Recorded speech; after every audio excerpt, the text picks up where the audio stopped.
Lesson 2 under the model How to Sell. Introduction to sales process and its key stages. These are what you need: identifying your prospects, building relationships with them, addressing customer needs, presenting solutions, and ultimately closing the sale. That's basically what you need in your sales process. You need to be able to identify your prospects and qualify your leads. Then you need to build relationships with them. You need to continue to address your customer needs. Then you need to present your solutions to them. Then last thing is closing the sale. These are more like 5 stages that you need in your sales process. And then all of these things has been properly broken down, and which we are still in the process of still breaking some down, because I really want at the end of this course, this masterclass, I want you to be able to, in that your business, I want you to be able to increase in sales and profit in that your business, regardless of what you do, either your online business or your offline business, but majorly your online business and being a digital creator, right?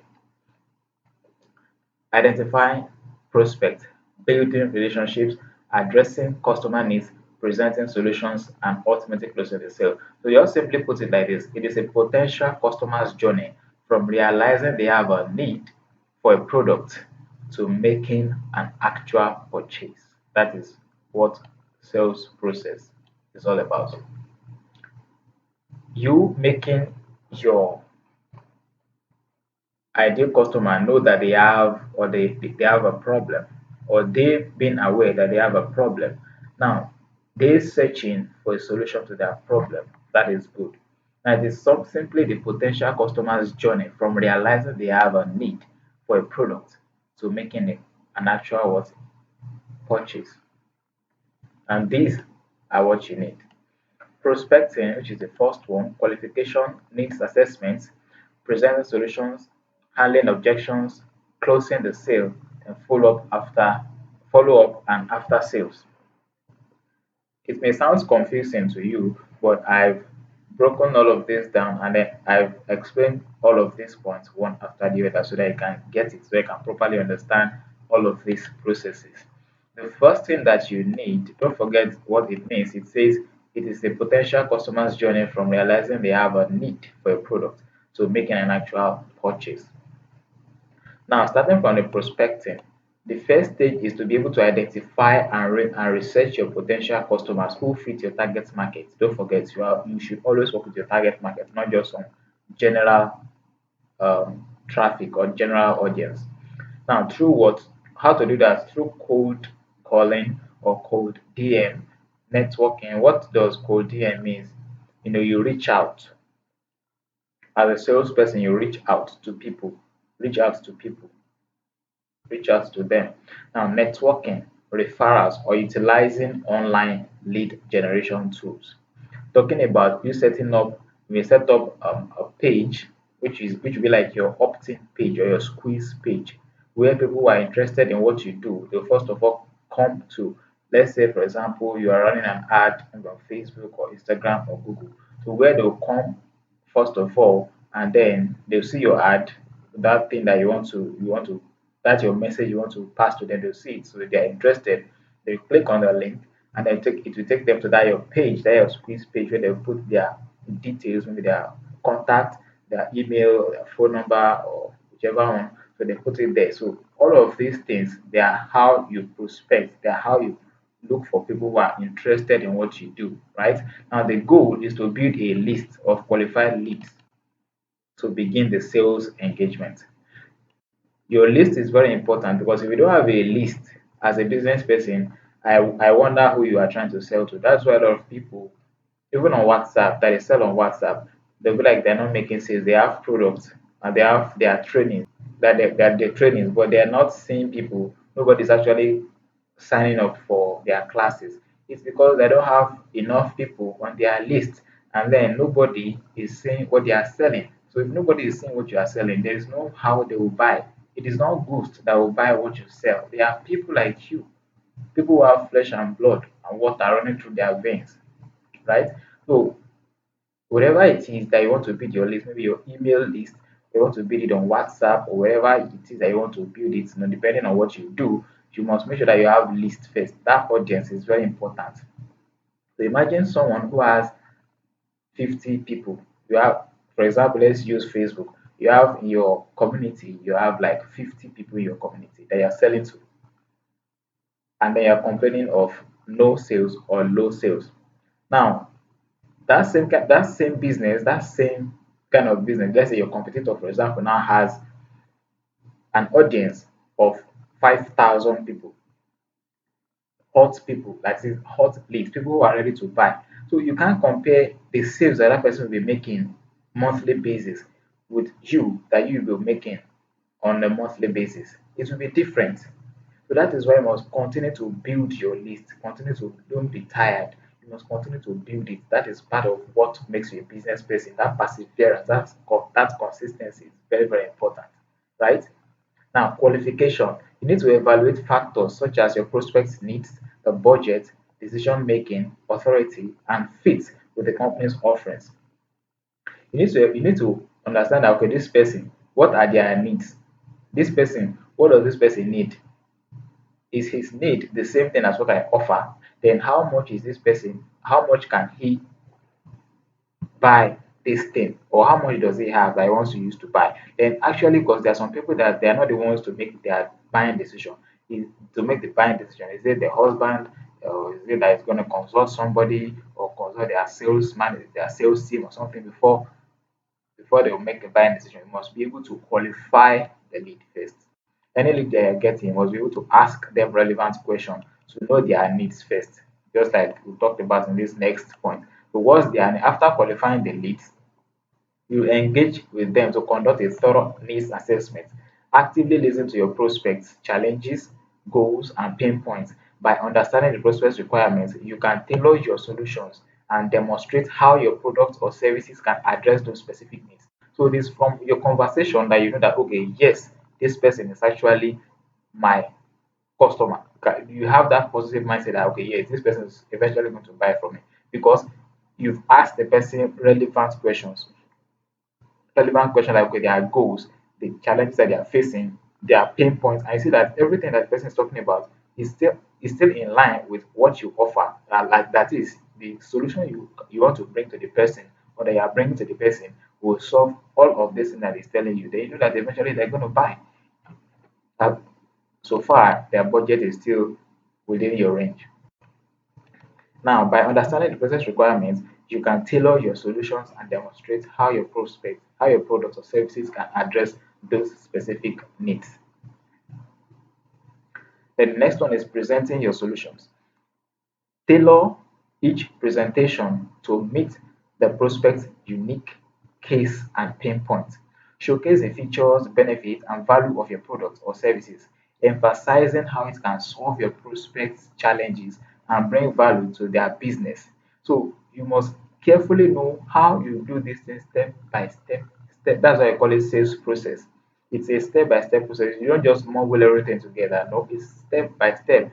First of all, you go for prospecting. That is, you look for people that will buy your product and all of that. So once you get them, not all of them you buy. If you get like, for example, you get that's why if you're an ad, for example, ad campaign, not everyone who sees your ad will buy. So some will see it. That's part of prospecting. So some will see it, then from there some will click. If 1,000 people sees your offer, not the 1,000 of them that will click. It may be like 500, 500 will click. And out of the 500, not all of them will be interested. So some will just click for clicking sake. So from there, so that is part of the sales process. It's part of the sales process. So from there, you get some people, then from there, you qualify them. From the qualification need to lead to that will lead to needs assessment. You need to assess okay, what do they need, what are their challenges, how much do they have that they can use to buy this thing. So from there now you now go to your present to you presenting your solutions to them uniquely.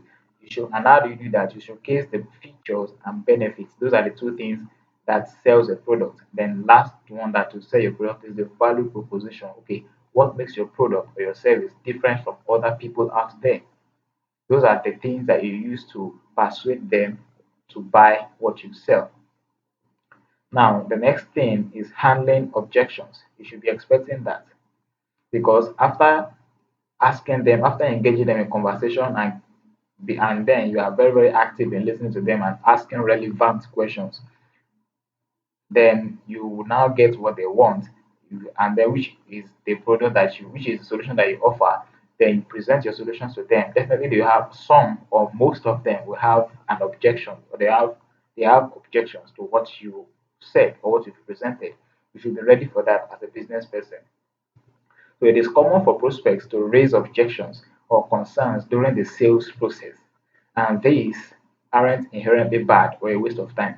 Be empathetic and attentive when a prospect is explaining their reservations.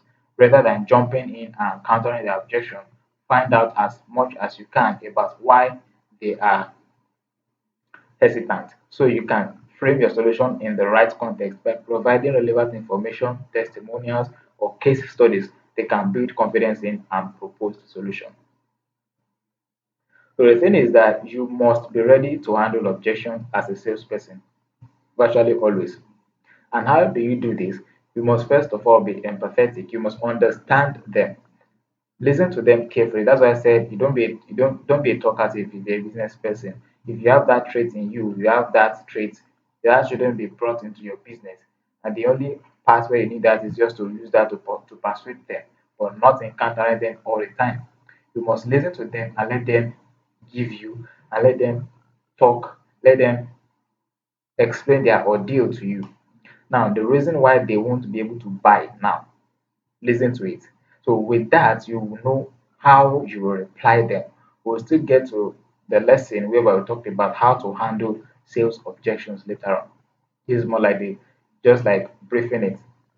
All right. So all of these things it will help you frame all of what we'll talk about will help you frame your solution in the right context by providing relevant information, if these testimonials or case studies they can build confidence in through the proposed solution.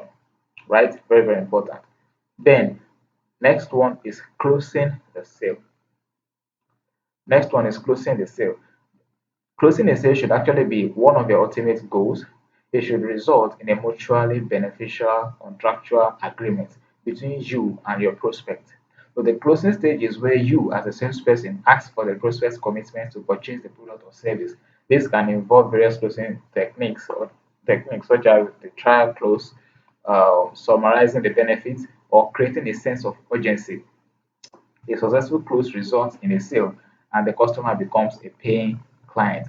So this is the last stage of selling, whereby you help them make that buying decision and then they eventually buy that your product or they purchase that your service. That means you successfully close that your client that way, right? And then there are different techniques. There are different techniques. There are different techniques to be used. Just I need to know the adequate one for each situation. Then lastly is to follow up and after sales service. The sales process doesn't end with sale. After closing the deal, it is crucial to provide excellent after sales service and support to ensure customer satisfaction and foster long-term relationships. This stage involves maintaining communication with the customer, addressing any concerns and seeking feedback to improve future sales efforts. Now, this one is very, very important. Not everyone focuses on this aspect because they feel like once they can make the sale, then that's all. No, but actually, if you make the sale, there should still be after sales service. Okay, you check on them like, okay, this thing that they got from you, how are they enjoying it? So they'll give you their feedback. Do they like it? Do they not like it? Then what are the things that they don't like from it? So those are things that you must ask. Then also it can help you and then to provide opportunities to upsell and cross sell, as well as opportunities to get secure referrals from customers, from your past customers. Now, upsell is like if you have a product, you have different products of different prices. Now, this person purchased product of 10,000 rand from you. Now, upselling is just to sell another product to them that is of higher price.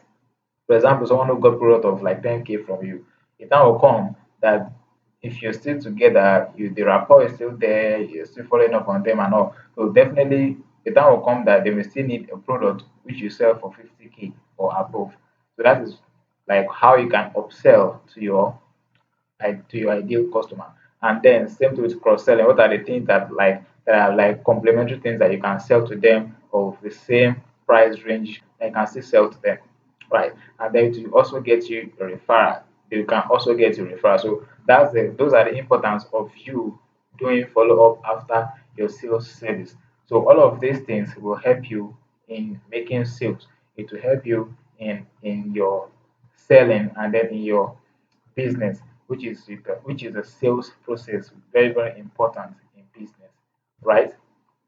So don't forget to talk about your key needs, which are your prospecting, getting people through cold DM, through cold calling or cold DM, sending cold email and all, and networking or referrals or using it or utilizing online lead generation. Then you qualify those who you've got. Then you need to know their needs. You need to assess their needs. Then present solutions to them. Then ready to handle their objections. Then make sure you close them. Then follow up after the sales. Very very important, right? So once all of this can be properly put in place, definitely you continue to make sales consistently in your business. All right, so see you in the next lesson.